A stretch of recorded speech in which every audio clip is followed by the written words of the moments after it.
I was on the night shift at the hospital when I was informed that 2 patients had been rushed to the emergency room. To my shock, it was my husband and my daughter-in-law. I called my son to ask about her, and he told me she went to take care of her sick mother. I smiled coldly and began to plan. When they wake up, the truth will be right in front of them. But before I continue, check if you've subscribed to the channel and share in the comments where you are watching us from. We would love to know how far our stories of revenge reach. The wall clock in the nurses' station read 11:45 at night. My body felt completely spent. After the second consecutive shift, my legs were already protesting, and my eyelids felt heavy. I just wanted to finish work as soon as possible, go back home, throw myself onto my usual bed, and fall asleep. Los Angeles at night was truly quiet. The only sounds were the insects outside the window and the rustling of the papers the young nurse was turning as she wrote up the files. That calm was suddenly broken. In the distance, a familiar sound, one that always squeezed my heart, rang out again. An ambulance siren. And not just one, but 2 ambulances arrived at the hospital courtyard almost simultaneously. The brakes squealed with a dry, sharp noise, announcing that another long night had just begun. "We have a serious accident," said Dr. Peterson, the respected head of the emergency room with grey hair, from his office. I didn't need him to tell me. The instinct of a head nurse made me stand up immediately, forgetting all my exhaustion. We practically ran toward the main door, ready for the worst. The emergency doors flew open, the medical staff pushed the first gurney inside, everyone with tense faces. One of them yelled in a hurried voice, "Female patient, around 30 years old, fractured left femur, multiple soft tissue injuries, possible traumatic brain injury. Blood pressure is dropping fast." I took a quick look at the woman. Her beautiful chestnut hair was matted with blood, covering part of her face. The dress she was wearing was torn, revealing bruises and scrapes. But what made me frown was another smell, not the smell of blood. A strong odor of alcohol hit me right in the nose. Just as the first gurney passed, the second one came in right behind it. Male patient, around 60 years old, severe head trauma, unconscious, possible internal hemorrhage. My gaze immediately shifted to the still man, and then my entire body froze. I felt as if someone was forcefully squeezing my heart. The blue checkered shirt, the straight lines, the well-ironed collar. It was the shirt I myself had carefully ironed for my husband, Robert, barely 3 days earlier. I felt my blood stop circulating. A cold wave of panic ran down my spine. My eyes returned desperately to the woman on the first gurney. I tried to look through the dried blood and swollen bruises. Those lips, the bridge of that nose. My God, it was Clara, my daughter-in-law. The world around me spun. "Angie!" A firm hand vigorously shook my shoulder. "Angie, we don't have much time." Dr. Peterson's tough voice pulled me out of the abyss of shock. I looked him in the eyes and saw urgency and confidence in them. This was not the time to be a wife or a mother-in-law. It was time to be the head nurse, Angie. I took a deep breath, swallowing the panic that threatened to rise in my throat. My mind, trained by decades of experience, took control. I walked toward Robert's gurney and began reading his vital signs on the monitor. My voice came out clear, firm, and professional. Without the slightest tremor, both were rushed to adjacent operating rooms. "Angie, you're in charge of this case," ordered Dr. Peterson. I nodded without saying anything. Under the intense white light of the operating room, the outside world disappeared. All that remained were the constant beeping of the machines, the metallic sound of the instruments, and Dr. Peterson's short orders. I was across from him, with my husband's open body between us. My hands worked like a machine. I handed him every instrument at the exact moment, without hesitation. And then, the most terrifying moment arrived. The constant beeping of the heart monitor suddenly stopped, replaced by a long, continuous, sad, and desperate sound. The electrocardiogram line on the screen had gone completely flat. Robert's heart had stopped beating. "No pulse! Defibrillator! Fast, Angie!" shouted Dr. Peterson, his voice cutting through the alarm. I didn't hesitate for a second. I turned, charged the defibrillator, and felt the weight of the 2 paddles in my hands. I placed them on the bare chest of the man with whom I had shared more than 30 years of my life. "Fire!" yelled Peterson. I pressed the button. A dry sound. Thump! It echoed as his body lifted from the table due to the electric shock. We all held our breath, eyes fixed on the screen. The line was still flat. I charged the defibrillator again. Another shock. And then, in the midst of a suffocating silence, a faint beep broke the air. Then another. The line on the screen began to move again, forming small waves. The heart had started beating again. The surgery continued. Almost 5 hours passed, long as a century. When Dr. Peterson made the last stitch and took off his gloves, the sun was already rising outside. Clara's operation, in the room next door, had also just finished. "We did it," he told me, patting my shoulder, his voice tired but relieved. "They are out of danger, Angie." As soon as I heard those words, the professional wall I had maintained completely collapsed. I took a step back, leaning against the cold tile wall, feeling my legs give out. But between the horror and the exhaustion, an immense peace washed over me. Thank God they were still alive, my husband and my daughter-in-law, both safe. When Robert and Clara were moved to the intensive care unit, I started the usual work of a nurse after an emergency, collecting the patient's belongings. I began with Clara's things. A young nurse had brought them in on a metal tray. Her small beige suede purse was covered in mud and had a spot of dried blood. I put on gloves and carefully opened it. Inside was a wallet with a few loose dollars, a ruby red lipstick broken in half, and a cell phone with a shattered screen, cracked like an irreparable spiderweb. I put everything into a sealed bag with her name. Then I moved on to Robert's things. A colleague wheeled in the cart with his clothes, his worn leather jacket, which he was always proud of, and grey pants. I picked up the jacket and checked the outer pockets out of habit. In the right one, the bunch of house keys. In the left one, his old leather wallet, worn at the corners, the gift I gave him for our 20th anniversary. Then I reached into the inside pocket, that small compartment where he used to keep important things. My fingers touched something unfamiliar. It wasn't the pen he always carried. I felt a stiff piece of paper and a small rectangular object. Curiosity mingled with a dark premonition. I slowly pulled out the objects and placed them on the metal table.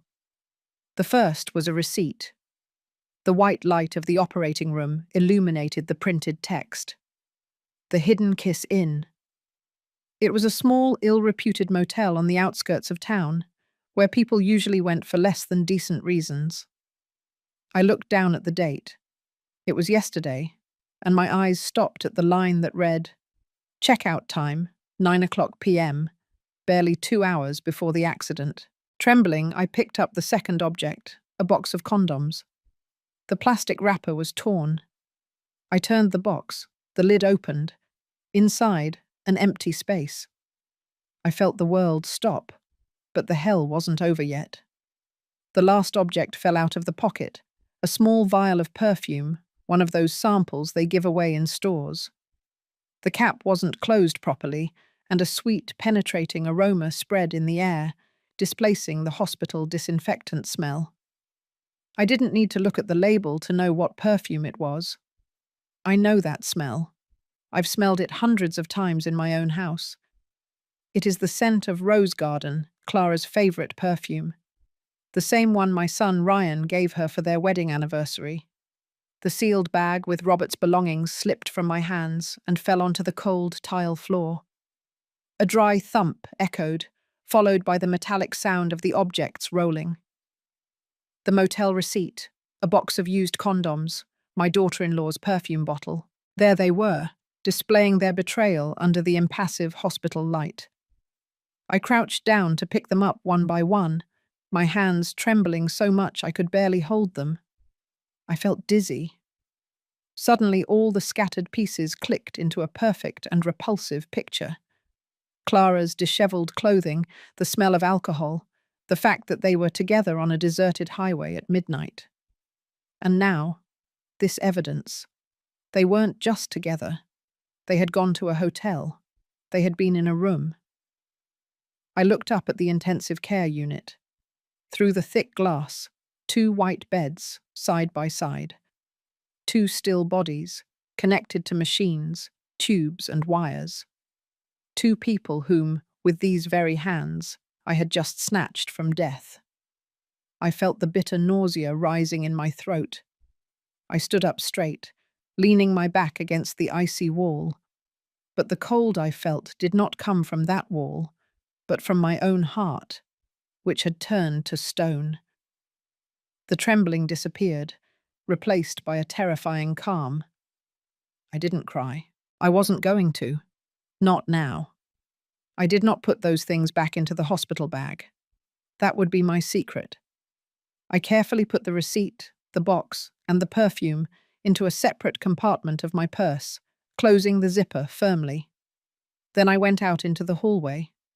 The silence was absolute. The long, almost endless corridor. At the end, an old yellow payphone. I walked toward it, step by step, with firmness and determination. I had to call Ryan, my poor son. He still didn't know anything. I put some quarters into the phone. The metallic sound echoed in the silence, and I slowly dialed the familiar numbers. Each ring resonated like a hammer blow in my chest. I almost wished he wouldn't answer, to gain a few more minutes before the final blow. But after the 4th ring, a sleepy, lazy voice brought me back to reality. "Hello? Mom? Why are you calling so early?" My son's voice, innocent, carefree. A sharp pain pierced my heart. I was about to destroy his world. I closed my eyes and forced my voice to sound calm, natural. "Ryan, I'm sorry to wake you. I just wanted to ask Clara if she managed to get the dried Anaheim peppers for the chili I'm making this weekend." A perfect excuse. An everyday question, one that any mother would ask. But for me, it was a test. A stone thrown into the water to observe the ripples of the lie. On the other side, Ryan let out a long yawn. "Oh, she's not home, Mum. Clara went to her mum's early yesterday. Her back pain came back. She'll probably be back late tonight." My chest ached so much I had to put my hand to my heart. A fluid lie. A story built, planned, rehearsed to cover a night of adultery. They had already prepared everything. They had already talked about it between them. And they used my own son as a shield. The cruelty of it took my breath away. I tried to keep my voice steady, even though my throat had dried up. "Oh, really? And your dad?" I was calling him all night and he didn't answer. "Dad left for Chicago early yesterday, Mum. He left a note on the table saying he was going to visit Mr. Smith, his friend from his army days. He said not to wait for him for dinner." Another lie. A perfect script. A wall built with deceit to protect their guilt. There were a few seconds of silence on the line. I could hear Ryan's calm breathing, the breathing of someone who suspected nothing, someone who lived in a castle of happiness built on sand. I took a deep breath. When I spoke again, my voice no longer had warmth. It sounded flat, cold and precise, like a nurse informing family about a patient's condition. Ryan, come to General Hospital immediately where Mum works. Go straight to the emergency room. The sudden change in my tone woke Ryan instantly. His voice became alarmed. Mom, are you okay? Did something happen to you? I'm fine, I replied, each word like a piece of ice. It's your dad and Clara. They were in a car accident. What? Ryan cried out over the phone, his voice cracking with shock and disbelief. An accident? But how could they be together? Dad is in Chicago, and Clara is at her grandmother's, isn't she? His innocent question was the final blow. I couldn't bear it anymore. Just come, Ryan. I need to talk to you. I said that and hung up, not giving him a chance to say anything else. My hand released the receiver, letting it swing from the coiled cord like a hanging body. Exactly 15 minutes later, Ryan burst into the hospital lobby like a hurricane. His hair was messy, his eyes wide with worry. He was still wearing his cotton pajamas under a hastily thrown-on jacket. Seeing him like that tore me apart inside. I didn't say anything. I just motioned for him to follow me. I led him to an empty consulting room, one of those where doctors usually give bad news. I slammed the door shut. The sound echoed in that small, silent space. I looked at my son, at the mixture of pure fear and confusion in his eyes. I knew that what I was about to do would change him forever. Without saying a word, I placed my purse on the metal table in the center of the room. I opened the zipper and slowly pulled out the things inside, one by one. The receipt for the Hidden Kiss Inn, an open box of condoms, and finally the small bottle of rose garden perfume, the gift he himself had chosen for Clara on their wedding anniversary. Ryan stared at the objects. His face went pale, then white as paper. He looked up at my face, which remained impassive. I began to speak, my voice monotonous, without emotion, telling him about the 5-hour surgery and how I had found those things in his father's jacket. No, he mumbled, shaking his head over and over. No, it can't be. There must be some mistake. My son started pacing back and forth across the room, running his hands through his hair. He was like a cornered animal, looking for a way out that didn't exist. Maybe, Clara finished up early at her grandmother's. She couldn't get a cab, and Dad went to pick her up. They just stopped at that hotel's restaurant for dinner. That's all. They just went for dinner. His explanations were so fragile, so sad. And this box of condoms, Ryan? My voice was an icy whip that cut through his desperation. Ryan stammered, his gaze lost. Maybe it belongs to someone who left it in Dad's car. Mum, you're overreacting. He pointed to the perfume bottle, as if it were his last lifeline. What about this? Maybe Dad bought it as a gift for you and didn't tell you. Of course. Maybe Dad liked the perfume Clara wears and asked her for help picking one out for you. I looked deep into my son's eyes. I didn't see rage, only an absolute desperation clinging to a shattered faith. He didn't want to believe it. He couldn't, because to do so meant his entire world would collapse. I didn't argue any further. It was useless. I silently put the evidence away, carefully placing it back in my purse, like a soldier storing their weapon after a battle whose outcome they already know. I understand, I said softly. That phrase seemed to drain Ryan of his last strength. He slumped into the chair, covering his head with his hands, and his body began to shake uncontrollably. I knew that, in that moment, in this war, I was alone. My son, shattered by the pain, had preferred to believe a perfect lie rather than face a terrifying truth. The next afternoon, when the sun's rays entered sideways through the hospital window, Clara was the first to wake up. I was sitting by her bed, with knitting needles in my hand, pretending to concentrate on a half-finished scarf. I heard a faint moan, then the rustle of the sheets. I didn't look up immediately. I wanted her to see me first. Clara's eyes opened slowly, still cloudy and disoriented after the deep sleep. She looked at the white ceiling, then the IV stand, trying to recognize reality.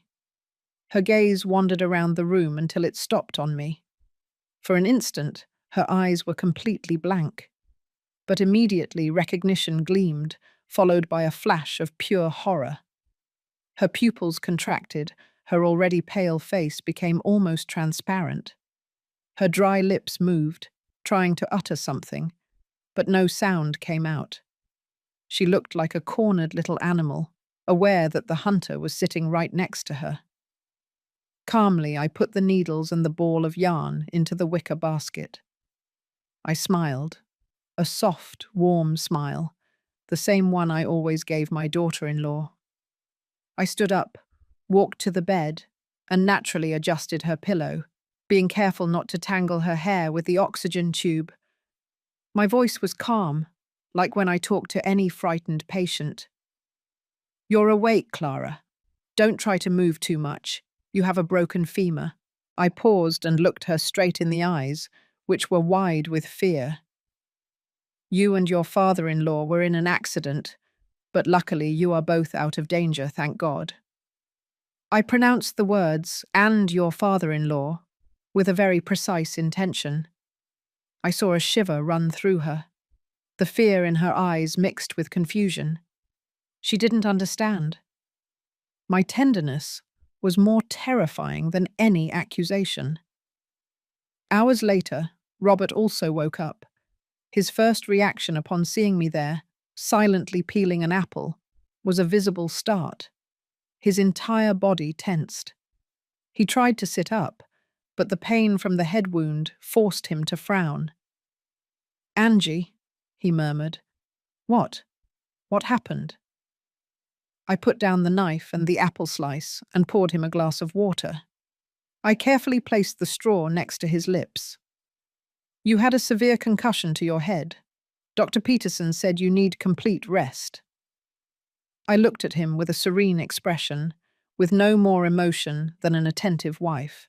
"You and Clara were very lucky to survive." From then on, I began my performance. I cared for them with the dedication of a saint. I took Robert's blood pressure. I checked Clara's IV. I helped them drink sips of water, eat spoonfuls of soup. Every gesture was perfect, every movement measured, worthy of a head nurse, of an exemplary wife and mother. I didn't let a single crack show in my mask, not a look of resentment, not a word of venom. My calmness was the cruelest form of torture. I watched them, and when they thought I wasn't looking, I saw them exchanging furtive glances. They were quick looks, full of worry and suspicion. They were trying to communicate with each other in that silent language of accomplices, trying to figure out how much I knew. They were afraid, but my perfect care gave them a faint hope that maybe I still didn't know anything. That night, Ryan came in.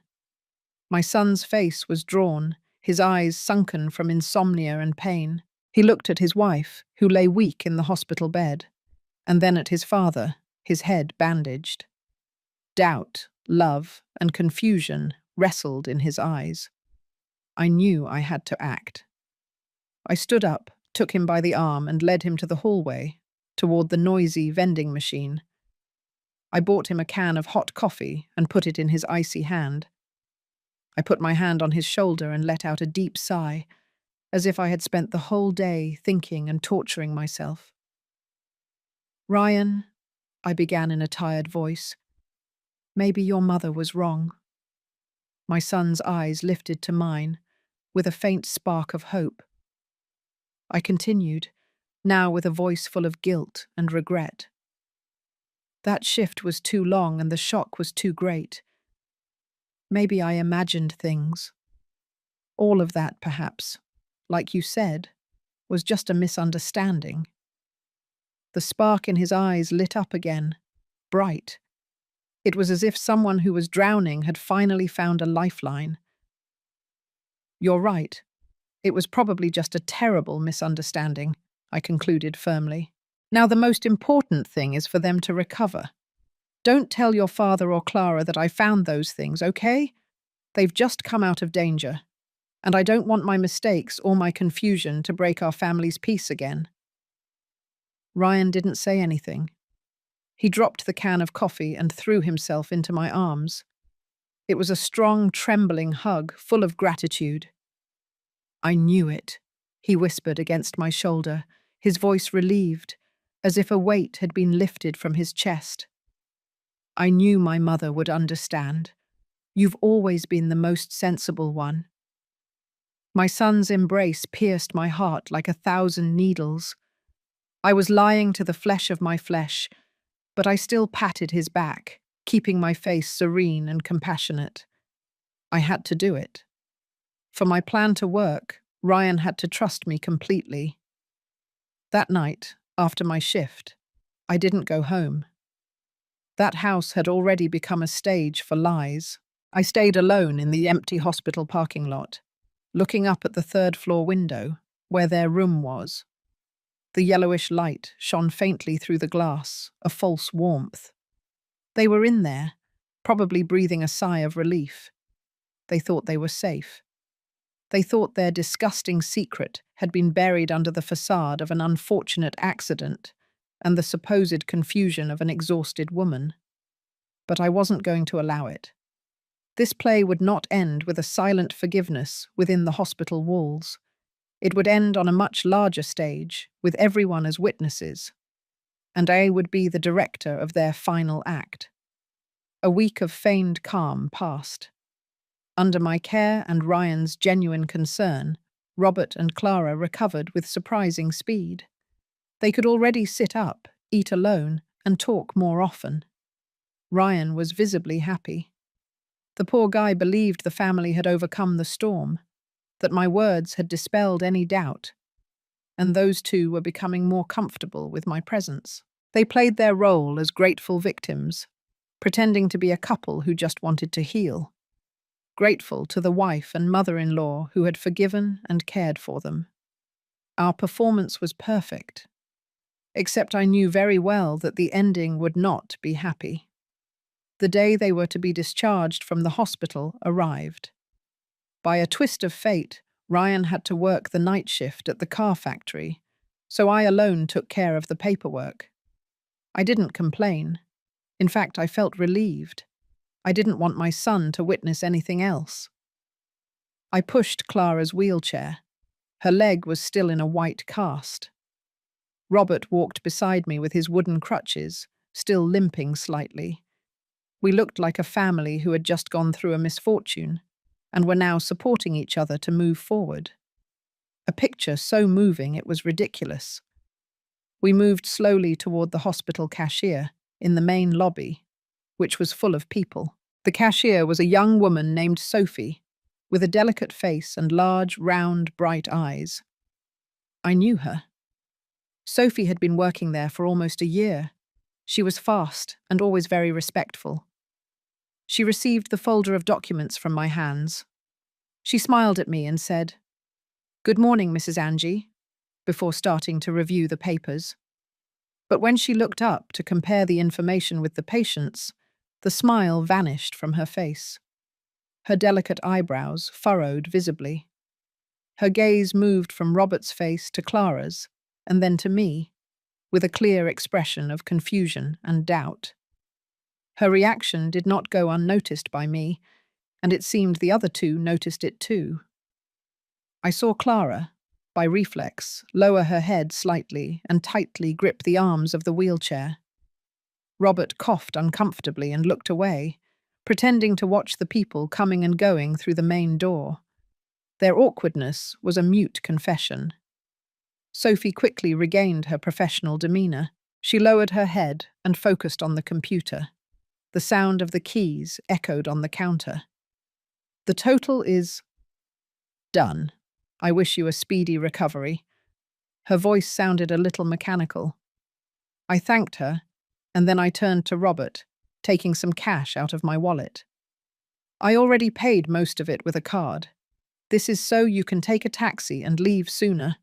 I have to stay to hand over my afternoon shift. I'll go home later. I could see the relief shining in their eyes. The idea of not having to share the ride with me seemed like immense liberation. Robert nodded repeatedly. He quickly took the money and immediately helped Clara get up.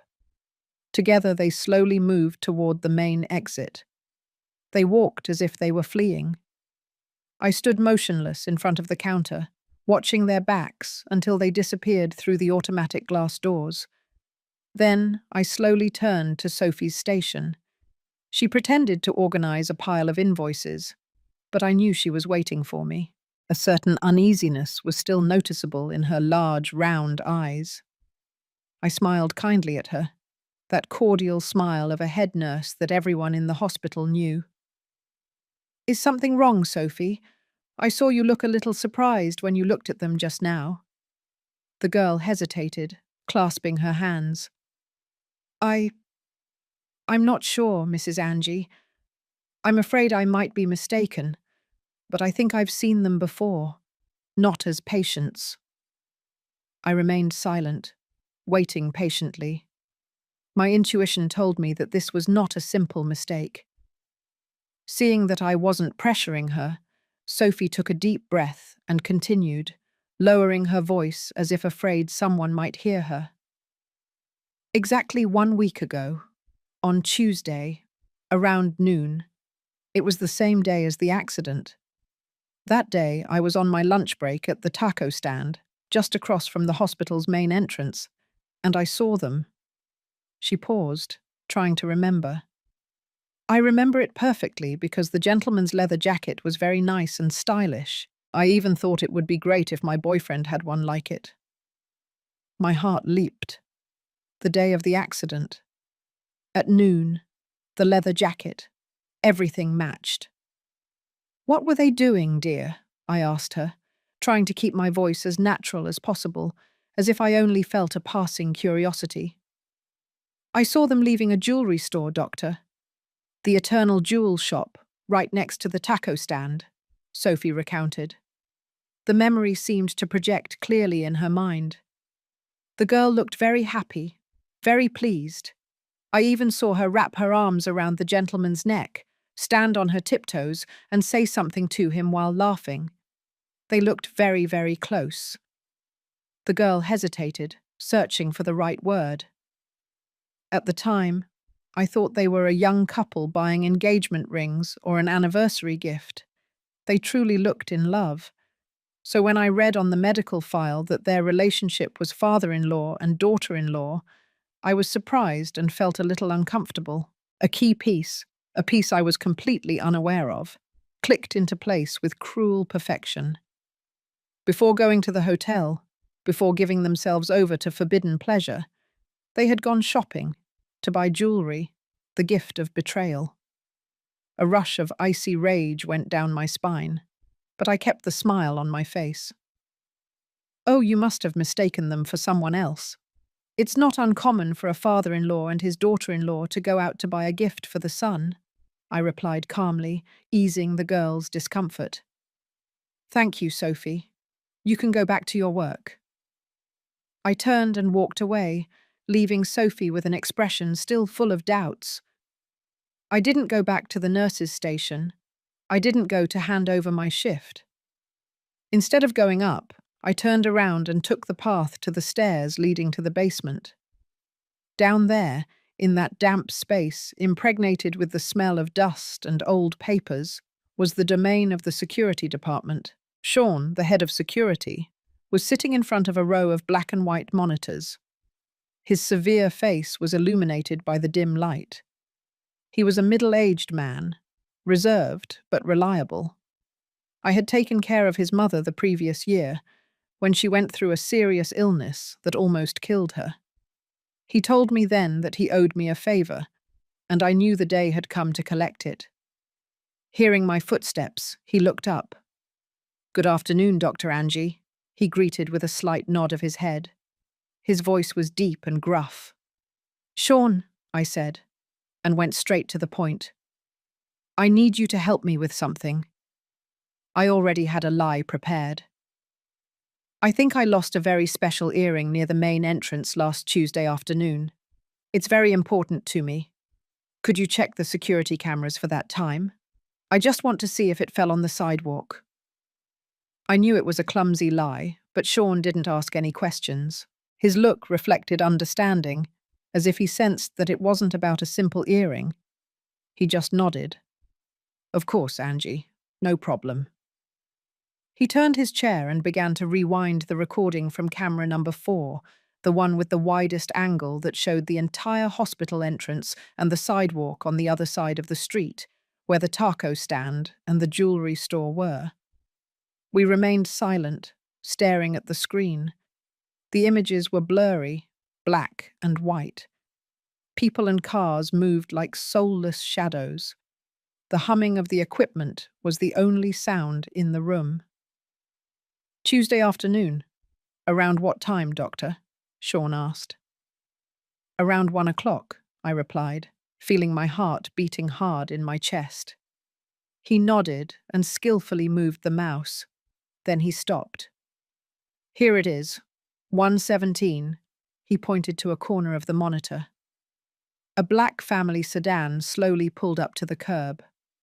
It was Robert's car, the same one I cleaned every weekend. I felt a knot in my stomach. Robert got out of the driver's seat. He didn't head for the hospital like any number of visitors would. He calmly walked around the front of the car, elegant, courteous, and opened the passenger door. Clara descended. Even with the black and white image, with the visual noise, I recognized the floral dress that I would later see torn and blood-stained in the operating room. A brutal contradiction between the feigned beauty and the atrocious truth. They did not enter the hospital. They crossed the street, heading to the other side. Robert's gestures were attentive, gentlemanly, considerate. When a motorcycle sped by, he raised his hand to shield Clara, a protective, theatrical gesture. They did not look like father-in-law and daughter-in-law. They looked like a couple in love. And they walked directly into the Eternal jewelry store, just as Sophie had said. Should I fast forward the video? Sean whispered. I nodded, unable to utter a word. He fast forwarded the recording. About 20 minutes later, the store's glass door opened again. They came out and stopped under the awning. In Clara's hand was a small red velvet box. She opened it, looked down inside and smiled, a radiant, satisfied smile. And then, the scene Sophie had described appeared before my eyes, sharp and painful like 1,000 stabs. Clara closed the box and put it in her purse. Then, in a way as natural as it was unexpected, she put both arms around Robert's neck, stood on her tiptoes, and whispered something in his ear. Robert laughed out loud, wrapped his arms around her waist, and pulled her close to his body. For a brief moment, under the afternoon sun in Los Angeles, they looked like a couple lost in the intoxication of love. A wave of icy anger rose in my chest, burning like acid. My hand, resting on my thigh, had clenched into a fist without me realizing it. Could you copy this video onto a flash drive for me, Sean? My voice was almost a whisper, hoarse with contained emotion. The whole segment, from when they arrived until they left. Sean looked at me, then back at the image of the two embracing on the screen. His gaze no longer showed curiosity, but deep compassion. He didn't say another word. All right, Angie. Wait for me a few minutes. I held the small flash drive in my hand, feeling it was a cold, sharp weapon. It wasn't just a video. It was irrefutable proof. It was my bullet. On the way home, I passed the street in front of the hospital. I saw the Eternal Jewel sign. An irresistible urge made me stop the car and go in. The door chimes rang. A young saleswoman greeted me with a smile. I pretended to look at some necklaces in the display case, and in the most casual tone I could manage, I asked, "Last week, on Tuesday afternoon, an older gentleman came in, accompanied by a young woman to buy a very special gift. I'm just curious, because they looked very affectionate." The saleswoman let out a little laugh, amused. "Oh, are you talking about Mr. Robert? I certainly remember. He commissioned a white gold bracelet with a very delicate design. It had the text, 'My Sunshine,' engraved on it." She paused, her eyes dreamy. "He said it was an early birthday gift for someone very important to him. So romantic." My throat closed up. I forced myself to maintain the smile. "Really? My sunshine." I thanked her and quickly left the store.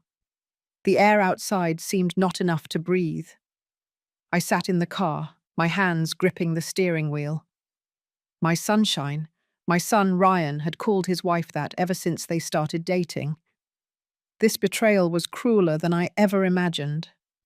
Not only were they deceiving us behind our backs, they were also stealing the most intimate, most sacred part of my son to turn it into a game within their sick relationship. The rage I felt transformed into something different, colder, more dangerous. It was pure fury. That night, during the first family dinner since they left the hospital, the atmosphere in the kitchen was uncomfortably forced. Ryan was doing everything he could to mend things. He kept talking and smiling, serving food repeatedly onto his wife's and father's plates, trying to create a semblance of happiness that he desperately longed for. Robert and Clara just lowered their heads and ate. They occasionally exchanged furtive glances and then watched me, cautiously. They lived in a mixture of temporary relief and latent fear. I slowly put down my fork and knife. The slight sound they made upon touching the plate broke the silence. All eyes were on me. I smiled, with the warmth of a mother, of a wife. "It's almost Clara's 30th birthday, isn't it?" "An important milestone in a person's life," I said cheerfully. "What if we throw a big party for her? I think we should invite the neighbors and her closest friends and give her a spectacular surprise." Ryan's face immediately lit up. The tiredness and shadow in his expression disappeared, replaced by genuine excitement. "That's a great idea, Mum. Clara will love it. She's been complaining lately that everything is too boring." Clara feigned shyness, a slight false blush on her cheeks. "It's not necessary, Mum. It would be a bother for everyone." But I clearly saw the impossible-to-hide joy in her eyes. A big party, where she would be the center, the queen. That was exactly what she had always wanted. Robert also nodded, saying it was an excellent idea to celebrate that they had overcome their misfortune. A few days later, when the house seemed to have returned to normal, I began the second phase of my plan. During dinner, while everyone was talking animatedly about the guest list, I suddenly let out a sigh laden with regret and guilt. "Oh my God, I just remembered something important." Everyone looked at me. The atmosphere tensed. "Mrs. Betty, my best friend since I was young, who lives in New York City, is coming to California for a week. She's only staying for 2 days. And unfortunately, one of those days falls exactly on Clara's birthday." I said this with a tone of discomfort. Then I added, in an even more apologetic voice, "I haven't seen her in over 10 years. If I don't go this time, we might not get another chance. Ryan, could you drive me? It would only be for the day. We'd leave early, see her for a bit, and come back late at night." Clear disappointment was visible on Ryan's face. "But that means I would miss Clara's birthday. I wanted to stay to surprise her." At that moment, I took Clara's hand, looking at her tenderly. "Forgive me, dear. How about we have the surprise party a day later, on Sunday? That way more people can come. And on your actual birthday, you and your dad can stay quietly at home to rest." I don't want you to get tired." Clara, suspecting nothing, immediately waved her hands, perfectly playing the role of the affectionate and understanding daughter-in-law. "It's okay, Mum. Go, don't worry. Friends are important. We can celebrate later. Just being home with Dad makes me happy." I quickly glanced at Robert.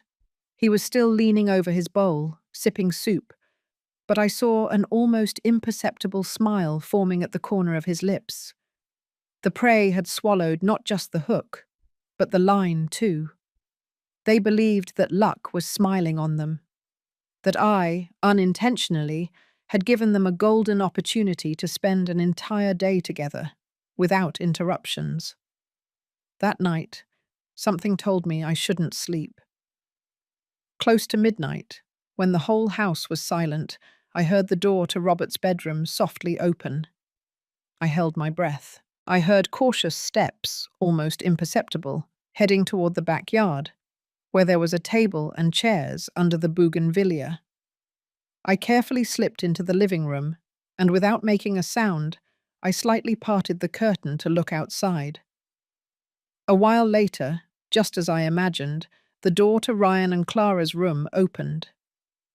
Clara, in a very fine silk nightgown, tiptoed out to the patio. In the dim moonlight, I couldn't hear what they were saying. I only saw the shadows of their heads together, and occasionally muffled laughter. They were planning their special day. I knew I had to act immediately. The next morning, when Ryan had already left for work and the other two invented the excuse of going shopping to have time alone, I called Max. He was the son of a patient whose life I had saved years ago, and now he installed security systems. He owed me a favor. I asked him to place tiny microphones, the kind that are almost impossible to detect. He installed one under the coffee table in the living room. He hid another one behind the lush flower pot with the pothos plant in the backyard. And the most sophisticated one of all, he perfectly camouflaged inside the digital alarm clock on Ryan and his wife's nightstand. I lied to Max, telling him that the neighborhood security had been bad lately, and I wanted to prevent burglaries while I was away. He didn't ask any more questions. I couldn't sleep that night. When I was sure everyone was asleep, I put on the wireless headphones and connected them to the device. And then I heard it. Robert's whispering voice, captured from the backyard microphone. "Even the heavens are on our side. The old woman and the idiot son left the way clear for us to enjoy a whole day together." Clara let out a sharp laugh, with a brazenly flirtatious tone. "And my gift, that my sunshine bracelet, wasn't enough to make me happy." Robert answered with a voice full of desire. "The real birthday gift is delivered at the right time and place. My love, everything is ready. A special gift in your room." I turned off the device, nausea rising in my throat. I already had everything I needed. The stage was set, the script was written, and the main actors were ready to perform their final act. The morning of Clara's birthday, the sky dawned strangely clear. I got up early and chose a sky blue floral dress, the prettiest one I owned. I put on light makeup, concealing the dark circles from so many sleepless nights. I had to look radiant, happy, at least for today. Ryan also woke up early. He was whistling as he buttoned his shirt, excited about the trip and the supposed surprise party that awaited him afterward. At 6 o'clock sharp, we left the house. Clara and Robert walked us to the door. Clara hugged me and whispered, "Take good care of yourself on the road, Mum." Robert patted Ryan on the shoulder.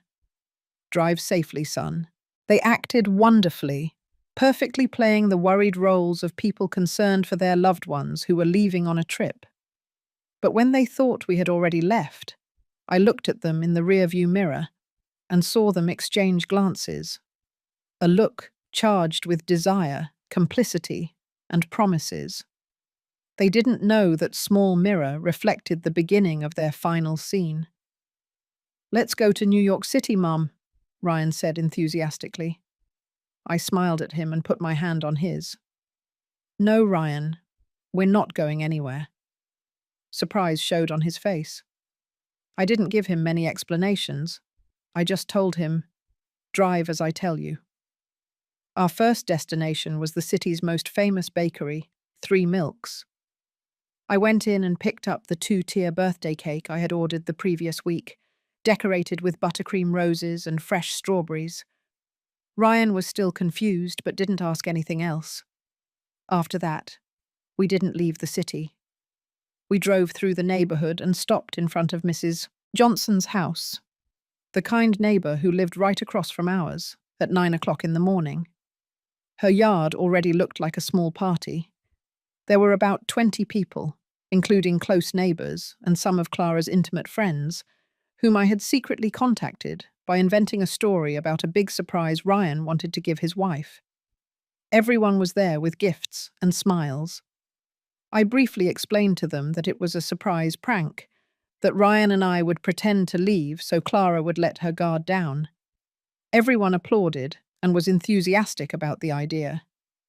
Only Ryan seemed a little confused, but seeing the excitement of the others, he eventually caught the bug. While everyone was talking animatedly, I slipped away to a corner of the patio, hidden behind a vine. I took out a tiny wireless earbud and carefully put it on. My hands were trembling slightly when I turned on the device connected to the recorder hidden in the alarm clock in their bedroom. At first, I only heard vague sounds, soft, romantic music, the clinking of glasses, laughter, Clara's whispers, her syrupy voice. Then the sound changed. It became clearer, more heavy, agitated breathing, impossible to disguise moans. And then Robert's deep voice, calling Clara by a name he should never have pronounced. My sunshine. You are my sunshine. My blood boiled. A burning rage rose to my throat. I closed my eyes. I took a deep breath and forced myself to stay calm. This was the moment I had been waiting for. This was the signal. I took off the earbud and came out of the corner with a radiant smile. I signaled to the group. Is it time? Is everyone ready? Ryan carefully held the birthday cake. The others carried confetti and small gifts. We advanced stealthily like a small army, crossing the street toward our house, where a repulsive truth was unfolding. Ryan used his own key, gently opened the door, trying not to make a sound. Everyone held their breath, and we entered the living room. Then, at my signal, everyone shouted in unison, an exclamation that broke the guilt-laden air. Surprise, Clara! Silence fell instantly.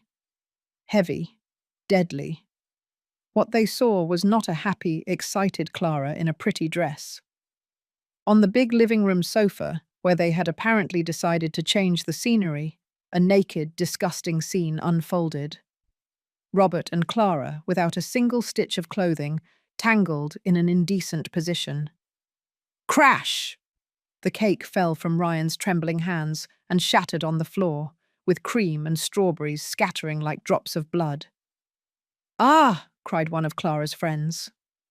This was followed by horrified murmurs that soon turned into disgusted comments from the neighbors. Some, by reflex, raised their phones. Flashes burst, capturing that instant of humiliation. Clara, as if waking from a trance, grabbed a nearby blanket to cover herself. Her face pale with shock and fear, she screamed in a shrill, deranged voice. Who let you in? Turn those off! Get out of here, everyone! Robert, in the midst of the panic, did the most cowardly thing possible. He shoved Clara hard, leaving her completely naked in front of all those gazes, and he stammered as he pointed at her. No, it's not my fault. It was her. She seduced me. Me? I was forced. Hearing that accusation, Clara went berserk. Shame turned into fury. She screamed, started insulting, and listing all of Robert's faults without leaving a single one out. You disgusting old man. You said you loved me. You said you would give me everything. Where is the bracelet, my sunshine? Where are your promises now?" They were accusing each other, humiliating each other, and ripping off their masks in front of everyone, right there in the house. In the middle of the chaos, Ryan fell to his knees on the floor, amidst the pieces of shattered cake. He clutched his head with his hands, trembling as if with a fever. His entire world, his family, his love, had collapsed before his eyes, in the cruelest and most public way possible. I slowly walked toward him. I didn't look at the other two. I sat down beside him among the debris. I placed my hand on his shoulder, a gentle but firm touch. Amidst Clara's screams and Robert's cowardly excuses, another sharp sound cut the air, interrupting the chaos. Police sirens. Mrs. Johnson, the kind neighbour, with the clarity of someone observing from outside, had called the authorities when she saw that the situation had completely spiraled out of control. 2 officers entered, with the tiredness and annoyance of those who have seen too much human misery. They looked at the scene. An older man with a towel hastily tied around his waist, a young woman crying under a thin sheet, the remnants of the birthday cake scattered on the floor as if they were evidence of a crime, and the group of neighbours murmuring around. Their looks were of pure weariness. They asked the onlookers to leave so they could take statements. The crowd slowly dispersed, but before leaving, everyone cast their final glances at Robert and Clara, a mixture of contempt, pity, and a hint of satisfaction. My stage had lowered the curtain, but the echo of that performance would resonate throughout the neighbourhood for a long time. I helped Ryan stand up. My son did not cry, did not scream. He remained silent, a silence more terrifying than any rage. His empty, lifeless gaze was fixed on the 2 people who were trying to dress themselves with shame under police supervision. He was watching those who were once his whole world, now reduced to 2 naked strangers, in every sense of the word. One of the officers asked us if we wanted to press charges for disturbing the peace. I shook my head and replied in an oddly calm voice, "It's not necessary, officer. I think the biggest punishment for them is what just happened. Public. Clear." When the police left, recording a family incident, the house sank into a thick silence, permeated with shame. Clara and Robert were in opposite corners of the living room, unable to look at us or at each other. Their forbidden love had died the moment it was exposed to the light. Finally, Ryan spoke. His voice was hoarse, empty, as cold as ash. "You have 15 minutes. Pick up the necessities and get out of here." Clara burst into tears desperately. She crawled toward him, trying to grab his leg. "Ryan, please forgive me. I made a mistake. He tricked me. I just—" Ryan took a step back, with a gesture of repulsion, as if about to touch something filthy. "Don't touch me." 3 words without hatred, only with absolute distance, more painful than 1,000 knives. The next morning, Ryan and I went to the lawyer's office together. We didn't talk much during the drive. My son drove with a vacant stare. I, in silence, watched out the window. We were no longer a family, but 2 survivors of a shipwreck. Our lawyer, Mr. Miller, was an old family friend. He looked at us with compassion and some sadness. I didn't beat around the bush. I placed the flash drive with the security camera video on the shiny wooden table. "We both want to file for unilateral divorce," I said firmly. "Here is the proof of infidelity." Mr. Miller connected the flash drive to the computer. He watched the video in silence, his eyebrows furrowed. Then he listened to me briefly recount what happened at the birthday party. He nodded, his face became serious. "With this, and the testimonies of over a dozen witnesses, everything will be resolved quickly and in your favor." The court processed the case faster than I imagined. Robert and Clara did not appeal. They had nothing to defend themselves with, not a single opportunity to justify themselves. The public humiliation had stripped them of all weapons. A few days later, they returned to the house to collect what was left of their things. Ryan and I deliberately went out. We didn't want to see their faces or breathe the same air as them. That afternoon, I ran into Mrs. Johnson at the grocery store. She took my hand, her eyes full of compassion. She told me she had seen them. They weren't together. Clara called a taxi and loaded her suitcases into the car alone. An hour later, Robert arrived driving his black sedan. He put a few cardboard boxes in the trunk and left without a word. Mrs. Johnson said they looked like two strangers who had just closed a fair deal, leaving the place that was once their home, each in a different direction, without saying goodbye. The news of the scandal spread like wildfire. From our small neighborhood, it reached the entire city of Los Angeles. Robert lost his job at the construction company. No one wanted to hire someone so discredited. Clara disappeared without a trace. It was said she had left the city. They vanished from our lives, leaving behind only a pile of ashes. I went to work my final shift at General Hospital. I left my resignation letter on the director's desk. He tried to convince me to stay, offering me a raise and fewer hours, but my decision was already made. That place, like that house, held too many painful memories. The emergency room, the operating room, the hallway where I discovered the truth, all were fragments that still tore at my heart. That night, Ryan and I sat in the middle of the empty living room.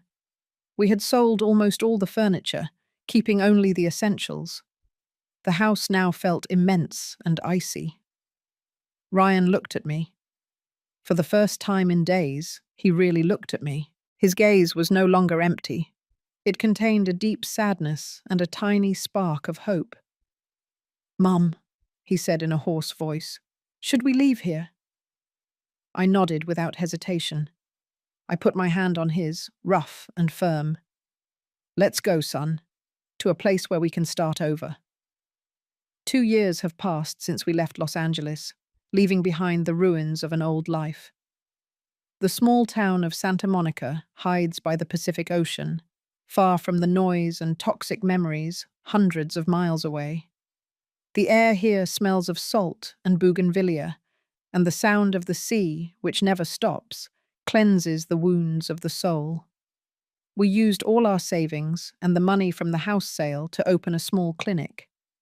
It is nothing more than a little white house with a pink bougainvillea trellis in front of the door, where we hung a wooden sign that reads, "Hope Clinic." It's not big or modern like General Hospital, just enough to treat the fishermen, farmers, and working families of the area. But for us, it is everything. I take care of the medical side, examining patients and prescribing medication. All those years of experience as a head nurse had given me a solid foundation. Ryan took care of everything else, the records, the medications, and especially tending the small green garden behind the clinic. My son had changed. He was thinner, his skin tanned by the sea wind, but the emptiness in his old gaze had disappeared, replaced by a deep peace. The scar on his heart was still there, I knew it, but it was no longer an open wound. What surprised and delighted me the most was that Ryan had a special soft spot for the little patients. Every time a child was afraid of an injection, he would appear and do clumsy coin tricks to distract them, or tell bad jokes until the tears turned into laughter. Seeing his sincere smile as he played with the children, I knew that his heart was healing, little by little. One afternoon, as the sun was setting into the sea, a young woman named Eve came running into the clinic with her 5-year-old son in her arms. The boy had a high fever, a red face, and a cough that shook his whole body. Eve was an art teacher, recently arrived in town to teach at the school. A single mother with eyes full of worry, but also strength. While I examined little Leo, I noticed Ryan quickly preparing a cup of chamomile tea for Eve and talking to her calmly to reassure her. "Don't worry so much. The boy will be fine.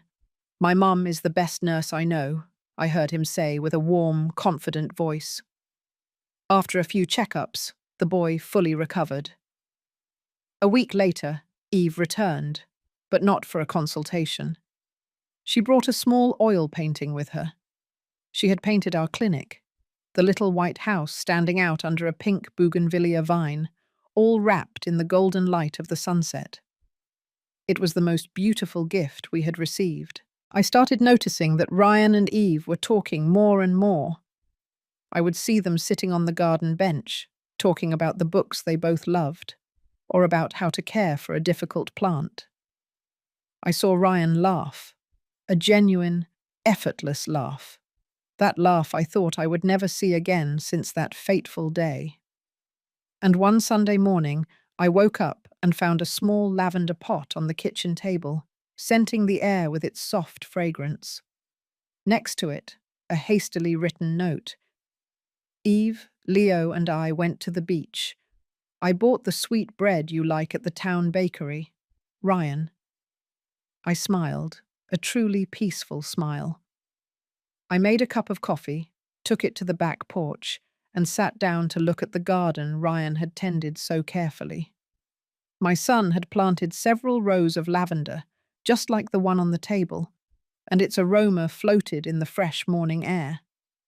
In the distance, the deep, prolonged sound of a fishing boat resonated from the sea. It no longer reminded me of the wail of an ambulance slicing through the night in Los Angeles. It was no longer the sound of death or of betrayal.